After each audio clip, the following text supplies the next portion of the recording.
প্রিয় শিক্ষার্থীরা, আমরা এখন পঞ্চম শ্রেণীর চ্যাপ্টার 2 এর অধ্যায় 2 এর 30 নম্বর 30 পৃষ্ঠার 11 নম্বর অঙ্কটা সমাধান করব। দেখো 11 নম্বর প্রশ্নটা আমাদের স্ক্রিনে দেওয়া আছে। আমরা একটু 11 নম্বর প্রশ্নটা পড়ব, এখান থেকে কি নির্ণয় করতে হবে আমরা দেখব।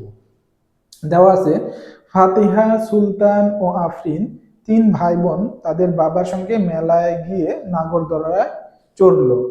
নাগরদোলায় প্রতিবার উঠলে 15 টাকা করে দিতে হয়, মানে একবার নাগরদোলায় উঠলে 15 টাকা দিতে হবে একজনের। তাহলে নাগরদোলায় ফাতিহা 5 বার, সুলতান 7 বার এবং আফরিন একবার উঠলো।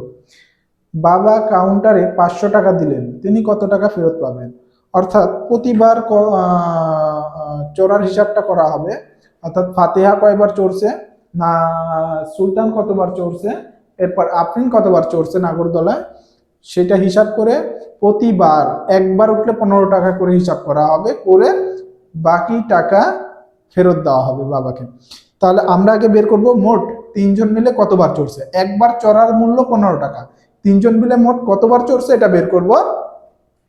এরপরে একবার চড়ার মূল্য 15 টাকার সাথে যতবার চড়ছে সেটা গুণ করলে মোট আমরা কত টাকা তাদের বিল হয়েছে চড়ার জন্য সেটা বের করতে পারবো। দেখো অঙ্কটা সমাধান করার জন্য বোর্ডে চলে আসতেছি। 11 নাম্বার, একটু মনোযোগ সহকারে দেখো তাহলেই বুঝতে পারবে। তাহলে ফার্স্টে আমরা বের করব একবার চড়ার মূল্য 15 টাকা, আমরা জানি কতবার চড়ছে এটা আমাদের বের করতে হবে। তাহলে ফার্স্টে লিখবো ফাতিহা কয়বার চড়ে, ফাতিহা চড়ে 5 বার। দেখো তাহলে লিখবো ফাতিহা নাগরদোলায় চড়ে, নাগরদোলায় চড়ে হচ্ছে 5 বার।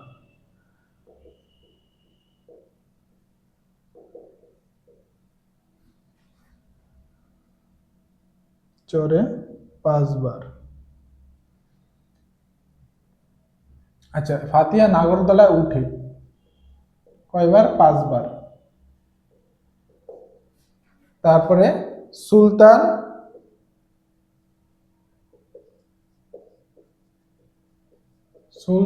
নাগরদোলায়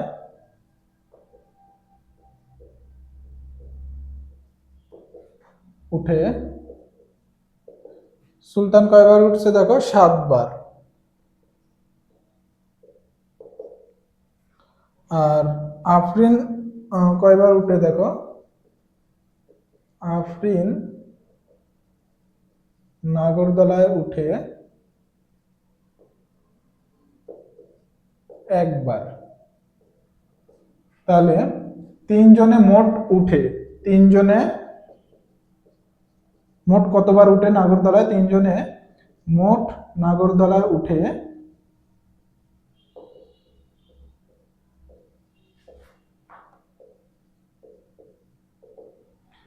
তাহলে 5 বার যোগ 7 বার যোগ 1 বার। তাহলে দেখো 5 এর সাথে 12 আর 1 এ 13, মোট 13 বার উঠছে তারা। 3 জন মিলে মোট 13 বার উঠছে। এখন একবার উঠলে আমাদের নাগরদোলায় 15 টাকা দিতে হয়। তাহলে 13 বারের জন্য কত টাকা দিতে হবে? দেখো একবার নাগরদোলায়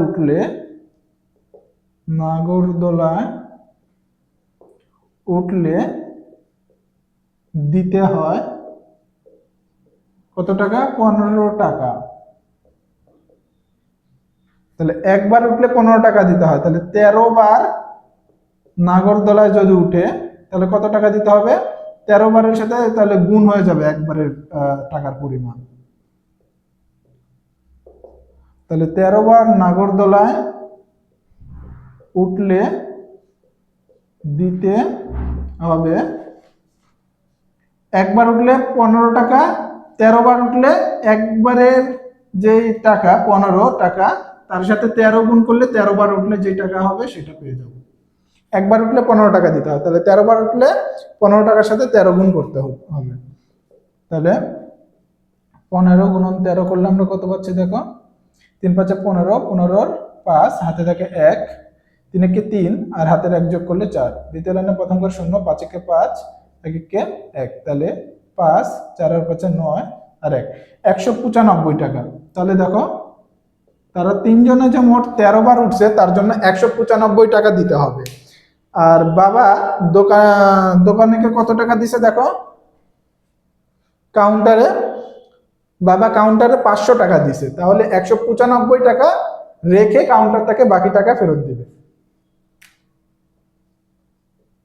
তাহলে লিখবো বাবা কাউন্টারে দেয় কত টাকা, 500 টাকা, আর তাদের 195 টাকা রেখে দিবে কাউন্টারে। তাহলে বাবা ফেরত পাবে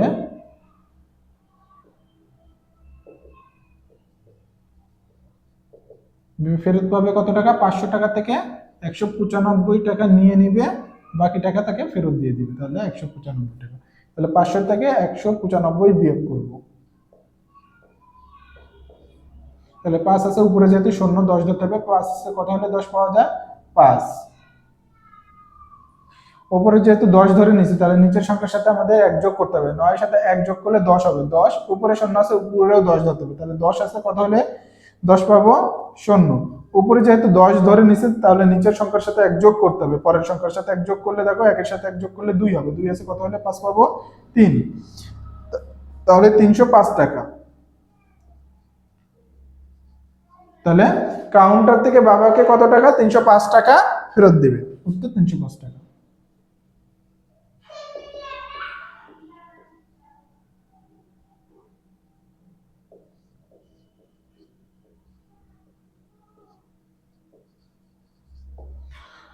আশা করি অঙ্কটা তোমরা বুঝতে পারছো।